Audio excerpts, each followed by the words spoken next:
आई चल मी निघाले, मला रात्री यायला उशीर होईल. अगं कुठे निघालीस, कशाला? अगं तो पराग आहे ना, त्याचा नवीन प्रयोग बघायला चालले मी. सप्तर्षी सर मघाशीच आलेत, तुला खास भेटण्यासाठी आलेत आणि तू निघालीस. सर कधी आलेत, कुठे आहेत ते? मघाशीच आलेत, बंटीच्या रूम मध्ये बसलेत. थांब बोलावते. नको नको नको, तू एक काम कर ना, तू त्यांना कटव. कटव म्हणजे काय करू? कटव ना, म्हणजे त्यांना सांग ना की मी अभ्यास वर्गाला गेले म्हणून सांग. राग नाही का येणार त्यांना? काही राग बी घेत नाही का आई. एक तू काम कर, तू मस्तपैकी चहा बनव त्यांच्यासाठी आणि त्यांना सांग मी मगाशीच गेले. आई प्लीज माझ्यासाठी, आई प्लीज मी गेले. Bye bye. पाहिलं ना सर, तिने तुम्हाला कटवायला सांगितलं. बसा. ऐकलं ना, आणि ऐकल्यामुळे खूप आनंद पण झाला.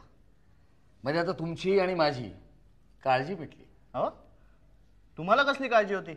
नुसती मलाच होती अशातला भाग नाही, काळजी तुम्हालाही होती. वर्षा दिवसेंदिवस माझ्यात गुंतत चालली आहे, ही तुम्हाला लागून राहिलेली काळजी. आणि पोरगी माझ्या गळ्यात तर पडत नाही ना, ही मला लागून राहिलेली काळजी. नाही हो सर, तसं नाही. खरं तर नाही कसं, मी स्वच्छंदी माणूस आहे. मनात येईल तसं जगतो. मनात आलं की जंगलात जाऊन राहतो. हो, म्हणूनच बंटी वाचला ना. हो, आणि त्यामुळेच कदाचित बंटीच्या मनात माझ्याविषयी असलेला गैरसमज दूर झाला. हो सर, खरं तर मी उगाच तुमच्यावर संशय घेत होतो. एनिवे, झालं ते खूप चांगलं झालं. आता वर्षा आणि पराग यांचं एकदा सूत जुळलं की मी जंगलात जायला मोकळा. मध्ये मध्ये मी सुद्धा येत जाईन जंगलात तुमच्या बरोबर. Most welcome. शहरातल्या कॉन्क्रीटच्या जंगलातल्या हिंस्त्र माणसापेक्षा जंगलात तुला खूप सुरक्षित, शांत वाटेल. योमी, good luck. Take care. Thank you. काय विलक्षण माणूस आहे ना. आई या आलात. आई लवकर जेवायला वाढ, मला अति प्रचंड भूक लागलेली आहे. अरे वा वा, काय सांगतेस काय? तुला अति प्रचंड भूक लागली ऐकूनच मला खूप बरं वाटलंय. आपण असं करूया, उद्या सत्यनारायणची पूजा घालूया. सत्यनारायण कशाला? मॅडम जरा आठवा, किती महिन्याने आपण मला असं सांगताय की आई मला भूक लागली आहे. हो खरंच ग, माझ्या लक्षातच नाही आलं. काय केलं जेवायला? सगळं तुझ्या आवडीचं केलेलं आहे. उकडलेल्या भाज्या आहे, डाळ तांदळाची बिन मसाल्याची खिचडी आहे, अधमुरत दही आहे आणि सूप. नाही ग, अगं एक गुड न्यूज आहे. मी इथे यायच्या आधी ना डॉक्टरांकडे गेले होते. त्यांनी माझ्या औषधातली 2 औषधं बंद केली आहेत आणि 3 औषधांपैकी त्यांचा डोसही कमी केलेला आहे. आणि मला म्हणाले ते की तुम्ही आता हळूहळू नॉर्मल जेवण जेवायला हरकत नाही. वा वा वा वा, कॉंग्रॅच्युलेशन्स. हे एक बरं झालं डॉक्टरांकडे तू जाऊन आलीस ते. डॉक्टरांना जे तुला सांगितले ना ते मला सांगू देत ते. नाही अगं, ते म्हणालेत की तुम्ही 1 महिन्यानंतर नॉर्मल जेवण जेवायला सुरुवात करा. बाईसाहेब, मी आपली आई आहे, कळलं? कालच माझं डॉक्टरांशी बोलणं झालं होतं. त्यांनी सांगितलं अजून महिनाभर तरी लागेल. आई निदान 4 तरी भजी तळ ना ग. पाऊस पडतो, इतकं छान वातावरण आहे. प्लीज. सगळं मान्य आहे मला, पण महिन्याभराने असंच वातावरण असेल तेव्हा मी तुला करेन भजी. मग हवी तेवढी खा. अगं मला खायचीच नाहीयेत भजी. मग भजी तू खा. हो, मला नुसता वास तरी घेऊ दे ग. आणि तुला वाटलंस तर मला एखादं भज वाढ. मला अजिबात काही वाटणार नाही आणि मला अजिबात नको भजी. काय ग लहान बाळासारखं वागतेस. आई आणि बोलताना पण इतका सॉफ्ट बोलतो ना, आणि त्याच्या गालाला खळी इतकी गोड पडते. आणि तो सॉलिड आहे, तो सॉलिडच आहे. अगं कोण सॉलिड आहे? कुणाबद्दल बोलतेस तू? अगं आई, पराग बद्दल बोलते मी. असं काय करतेस तू? अच्छा अच्छा. आणि ना तो सतार इतकी सुंदर वाजवतो. मी सतार ऐकताना असं वाटतं की आपण बोटीत बसलो एखाद्या आणि पाण्यातनं चाललोय आणि पाण्याऐवजी आपल्याच अंगावर तरंग उठतायत असं वाटतं. सतार ऐकून अंगावर तरंग उठतात? आई तुला पटत नसेल ना तर तू त्याची सतार एकदा ऐक. तू सिरियसली ऐक आणि मग मला सांग. अगं मी कशाला येऊ ऐकायला? त्याला म्हणावं तूच ये ना सतार घेऊन आपल्या घरी, माझ्या आईला ऐकायची आहे. सतार घेऊन घरी? हो. तो इतका मुडे नाही, एकदम नाही वगैरे म्हणाला तर? तो काय नाही म्हणतोय. त्याला सांग ना माझ्या आईला सतार ऐकायची आहे, तू घेऊन ये म्हणून. तो येईल बघ. आई बहुतेक तो आला. बघ सतार घेऊनच आला असेल. आई तू पण ना, तू काही काळ आहे का? कठीण आहे या मुलीच. आधी चारू चारू करून झालं, आता पराग पराग. या परागशी लवकरात लवकर लग्न लावून दिलं पाहिजे तिचं. या ना तुम्ही या. आई आई परत आली. नमस्कार. बसा. बस ना. तुला सांगितलं ना मी की सतार खूप छान वाजवतात हे. हो का? अरे वा. आणि तुम्ही सांगा ना तुमच्या त्या प्रयोगाविषयी सांगा ना आईला. बघा तुम्ही मला आहो जाहो करू नका हो. एकदम असं अवघडल्यासारखं होतं, म्हणजे अगदी सरांच्या वयातला झाल्यासारखा वाटतो मी मला. ओके मग तुम्ही म्हणजे आय मीन तू पण मला अरे तुरे केलं तरी चालेल. तुम्ही गप्पा मारत बसा, माझं जरा काम आहे, मी आलेच. नाही आई, म्हणजे आम्ही दोघं एकत्र मैफिलीला जायचं म्हणत होतो, पण तुम्ही जर हो म्हणणार असाल तर. हो हो, माझी काहीच हरकत नाही. पण तू तिला इथे सोडशील ना? हो नक्की नक्की. बर. निघूया. हो चल. आई निघू मी. हो हो. मी येईन लगेच. हो हो. संपलं की. येतो. टाटा. बाय.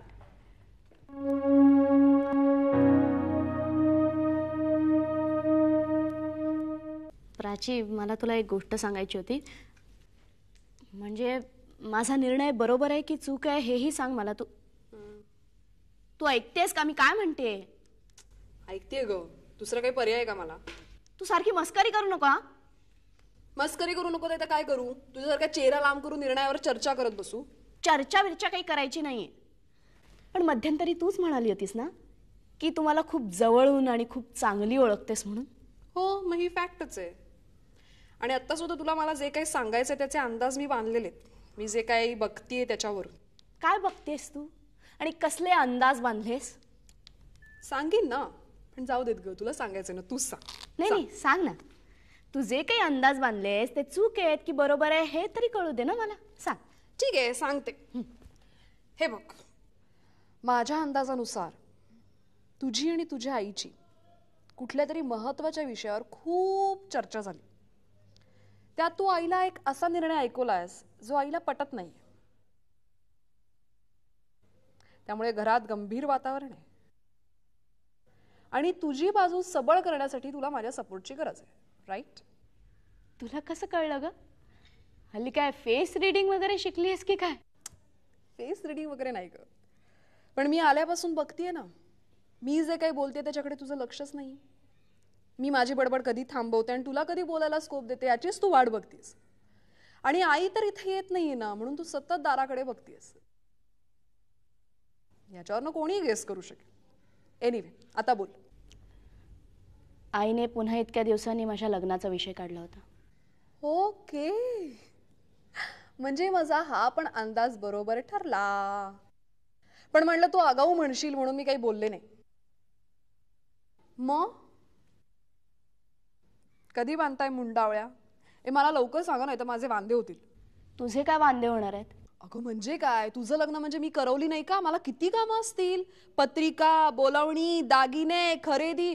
आणि हो, रॉनीला आधी सांगायला लागेल, नाहीतर ऐन वेळेला तो नसेल आधीच सांगून ठेवते. एक मिनिट. आईने फक्त माझ्या लग्नाचा विषय काढलाय, मुहूर्त नाही ठरवला. अगं मुहूर्त पण निघेल ग. हे बघ, मी काय सांगते ना ते आधी ऐकून घे तू. ती म्हणाली की माझ्यावरची सगळी संकट दूर झाली आहेत आता, त्यामुळे माझी जबाबदारी कोणावर तरी सोपवायला हवी.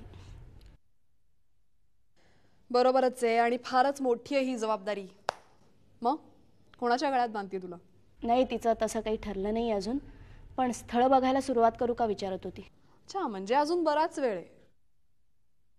मग कोणाच्या गळ्यात बांधला जाणार आहे हा धोंडा? मी काय तुला तुझ्यासारखाच धोंडा वाटले काय? माझ्यापेक्षा मोठा धोंडा, IAS धोंडा. प्राची, तू कधीतरी सिरियस होऊ शकतेस? सॉरी, लग्न या विषयावर मी बऱ्याच वेळा सिरियस व्हायचा प्रयत्न केला, काही उपयोग नाही झाला.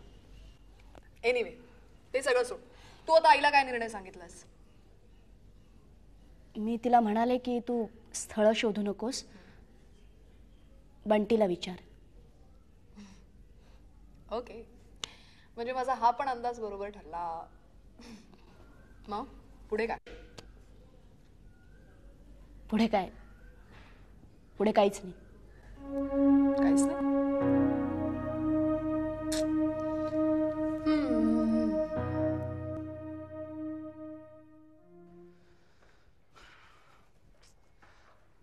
अरे आबा, अक्षताताई किती आपल्या आपल्या म्हटलं ना तरी त्यांची बाजू घेण्यासारखी परिस्थिती नाहीये.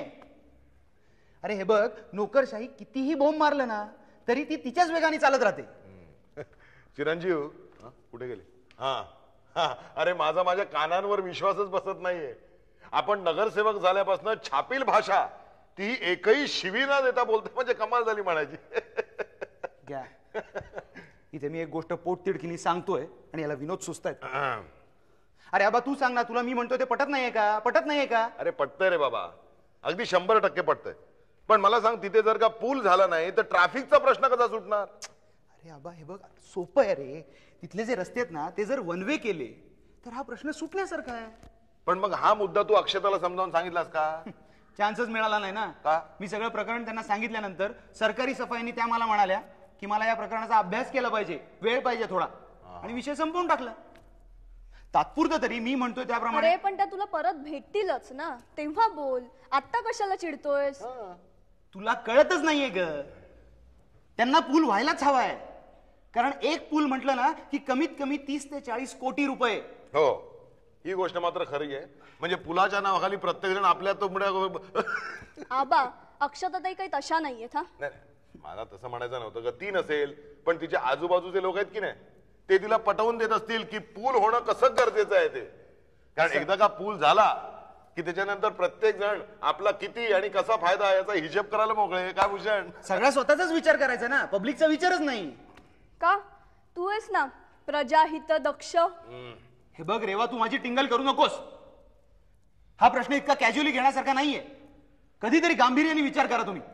बरोबर, त्यांनी तुझं नाव मोठं होणार आहे ना. रेवा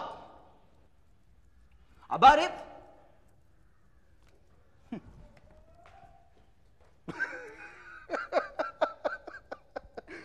फारच गंभीरपणे घेतलेला दिसतोय पुलाचा प्रश्न.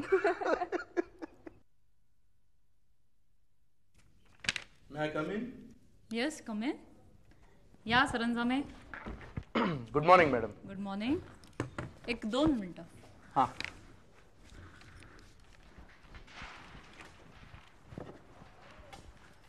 ओके, तुम्ही काय घेणार? चहा, कॉफी? चहा चालेल. 2 चहा पाठव. बोला. मिस्टर सरंजामे, मी तुम्हाला मुद्दाम इथे अशासाठी बोलावले की मॅडम, तुम्ही मला बीपी नाही म्हणू शकता. नाही, सरंजामेच ठीक आहे. As you please. आपल्या अनिशा इंडस्ट्रीची एक परमिशन कुठेतरी अडकली आहे. असं मला माहित नाही. म्हणजे माझ्या कल्पनेप्रमाणे एव्हरीथिंग इज इन ऑर्डर. नाही, 1 सेकंड. ही ती फाईल. यात आपण वडाळ्याच्या गोडाऊनमध्ये जे प्रोडक्शन सुरू करणार होतो त्याविषयीचे काही पेपर्स आहेत.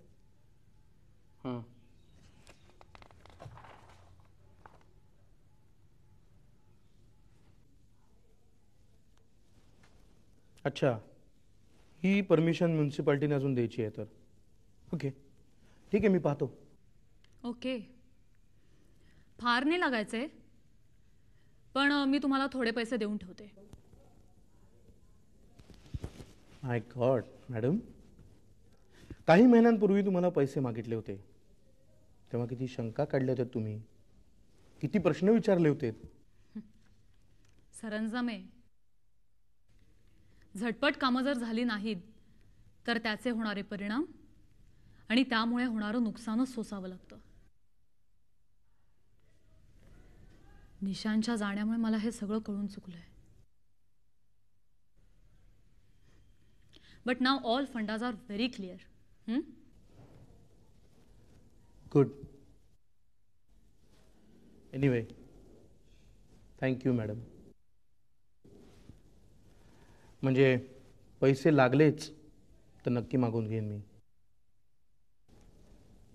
पण मला नाही वाटत आता त्याची गरज पडेल. एनिवे, येऊ मी? नाही, चहा घेऊन जा. शुअर. मॅडम काय म्हणाला परत सांगा. बंटीच्या लग्नाबद्दल तू काय विचार केलायस? आपण यापूर्वी सगळं बोललोय.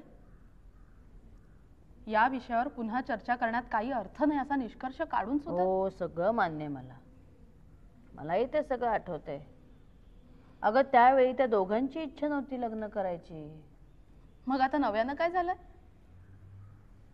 काय आहे मध्ये बराच काळ लोटलाय. माणसावर चांगले वाईट प्रसंग येतात, त्यामुळे तो बदलतो, त्याच्या विचारात फरक पडतो. सगळं मान्य, पण ते इतके बदलू शकतात? हो. अगं आता माझंच बघ ना. यमाचं दर्शन घेऊन आल्यावर माझ्यात किती फरक पडलाय. हो, ते जरी खरं असलं तरी प्रश्न हा उरतो की बंटी आणि अक्षताच्या मतात काही फरक पडलाय का? पडला असावा असं मला तरी वाटतं. हो. कशावरून? त्यांच्यावर आलेल्या प्रसंगांवरून. तू अलीकडे एक मार्क केलेस, दोघं एकमेकांची किती काळजी घेतात, एकमेकांबद्दल त्यांना काहीतरी वाटतं असं मला वाटायला लागलंय. अगं आत्ता तर अक्षताने त्याला फोन करून सांगितलं होतं, जोपर्यंत माझा प्रॉब्लेम चालू आहे तोपर्यंत तू रोज मला भेटायचंस.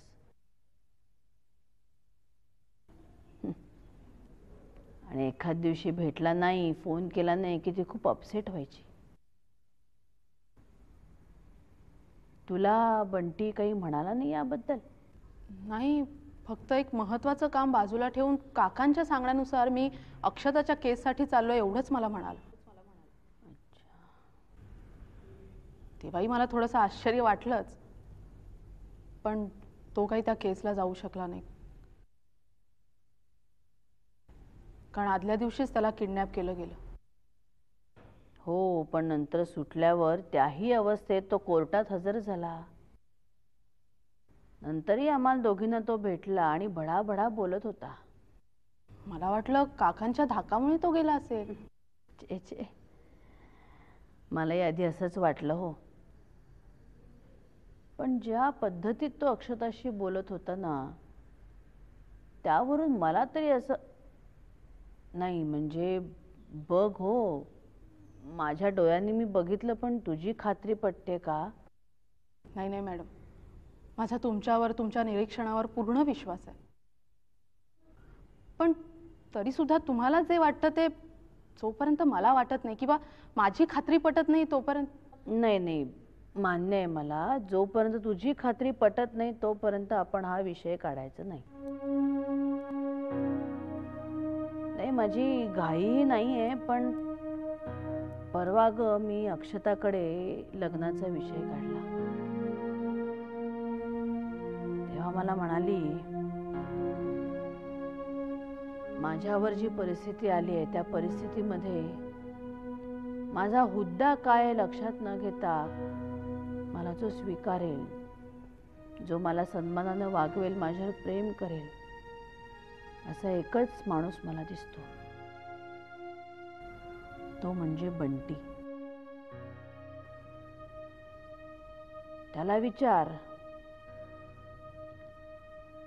आणि तो जर नाही म्हणाला तर ह्या पुढे हा विषय तू माझ्या पुढे काढू नकोस. खरंच? अक्षता असं म्हणाली? हो, खरंच असं म्हणाली. नाही, तुझा कदाचित विश्वास नाही बसणार, पण तू बंटीकडे हा विषय काढशील का? हो, काढीन ना, नक्की काढीन.